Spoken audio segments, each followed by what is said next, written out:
So the week of January 5th, 2025, we have some very interesting astrological aspects that are happening that I thought that I would review.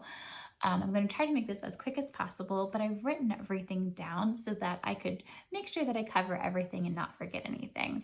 So on January 6th, we have Mars retrograde going into the sign of Cancer. So Mars has been retrograde in the sign of Leo, which they're both fiery, so it hasn't been like too much of a struggle or anything, but Cancer is a very watery sign. It's very nurturing, and whenever Mars is in Cancer, it doesn't really like it, and so it has this very passive aggressive energy. So Mars represents action, drive, and aggression, whereas Cancer rules emotions, home, and family. And so whenever Mars is in retrograde in Cancer, it can feel like a time, it can signal a time of introspection around personal and family matters. So you may feel a delay in expressing your passions, or you might struggle with emotional boundaries. Energy might be less direct, and it's a good time for reviewing your emotional needs, reassessing how you nurture yourself and others, and resolving unresolved conflicts and issues within your family. Are you pouting? Are you having this passive aggressive energy? Are you noticing those two things in other people? So then on January 8th, Wednesday, we have a few different things going on. Mercury is going into the sign of Capricorn on January 8th. So Mercury in Capricorn brings a very grounded and practical energy to communication and thought processes.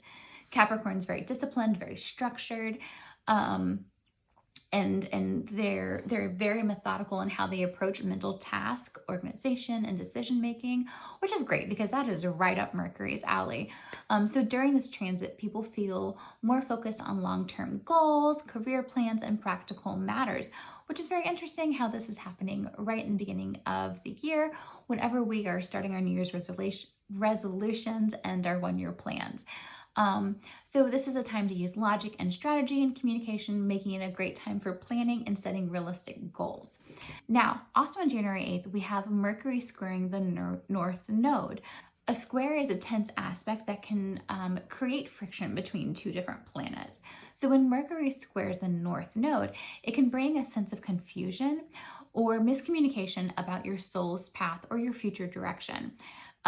There may be some challenges in aligning your mental focus or your communication style with your long-term goals or your higher purpose. So you may feel pulled between the practical and logical side of things, which is very Mercurian, and versus the more intuitive and the spiritual direction, which is your North Node. So this is a time to pay attention to how you communicate and whether it aligns with your personal growth or your purpose. So there may be lessons in learning how to communicate your deeper needs, even if it's uncomfortable or feels out of sync. And you'll also notice how this is sort of kind of supported with the Mars being retrograde in the sign of Cancer, making sure that we're communicating properly and giving us the lessons to help us communicate properly. So Sun squaring Chiron is also happening on January 8th. So the Sun represents our core identity, our ego, it's our vitality, our sense of self.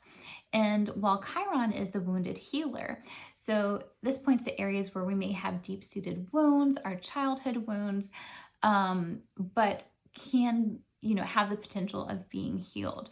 So when the Sun squares Chiron, this creates tension around self-expression and healing.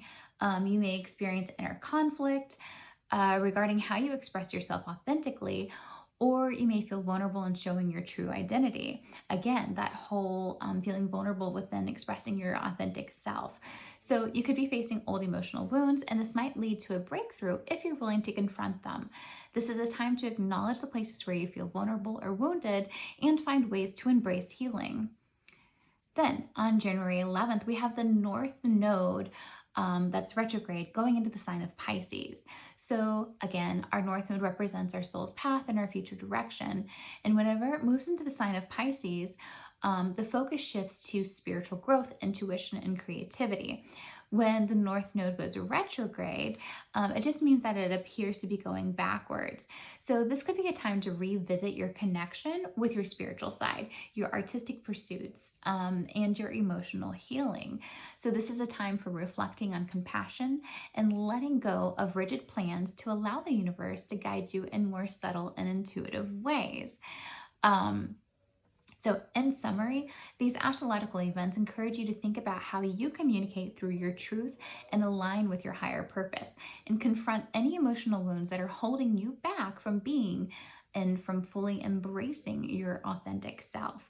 It's a powerful time for self reflection, for healing, and reassessment of both professional and personal directions. Hope you have a great day.